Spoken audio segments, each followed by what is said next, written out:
అపరాధిని యేసయ్యా కృప చూపి బ్రోవుమయ్యా.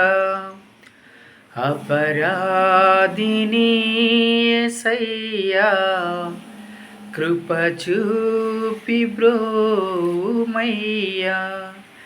నెపమెంచకయు నీ కృపలో నపరాధములను క్షమించు. అపరాధిని యేసయ్యా కృప చూపి బ్రోవుమయ్యా. దేవుని నామమున శుభాభివందనాలు తెలియజేసుకుంటున్నాను. ఉదయకాలం దేవుడు దీవించి ఆశీర్వదించునుగాక. అపరాధిని యేసయ్యా కృప చూపి బ్రోవుమయ్యా. నేను పాపినయ్యా, దోషిని, అబద్ధికుడను, పనికిరానటువంటి వాణ్ణి, లెక్కకు సరితూగలేనటువంటి వాణ్ణి, నీ లెక్కలో నన్ను సరిచేయము అని దేవుని యొక్క విన్నపము, తగ్గింపు స్వభావము మనకు ఉండాలా.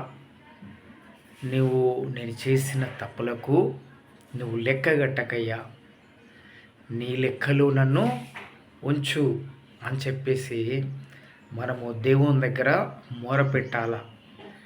అడగండి ఇవ్వబడును, వెతకండి దొరుకును, తట్టండి తీయబడును. అడుగు వాటన్నిటికీ దేవుడు మనకు అన్నీ ఇస్తూ ఉంటాడు. టైం పడుతుంది, కొంచెము సమయం పడుతుంది. ఆ సమయం కోసము మనం వేచి చూడాలా.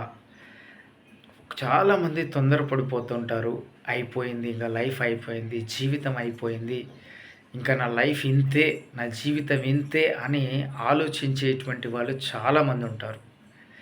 ఎంతోమంది మనుషులు మన మీద విరుచుకపడి మన జీవితం నాశనం చేయాలా, మన లైఫ్ నాగం చేయాలా, మన జీవితాన్ని మొత్తము కుదిపేయాలని చెప్పేసేటువంటి వాళ్ళు కూడా సమాజంలో ఉంటూ ఉంటారు. కానీ మన దేవుడు చాలా గొప్పవాడు.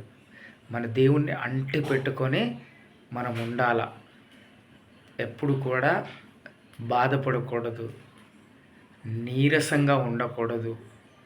ఇంకా అయిపోయింది నా జీవితం అని చెప్పి ఎప్పుడు కూడా మన జీవితాన్ని నాశనము చేసుకోకూడదు. చాలామంది చూస్తున్నారు, ఇన్స్టాగ్రామ్లో, ఫేస్బుక్లో, యూట్యూబ్లో చాలామంది నా వీడియోస్ చూస్తున్నారు.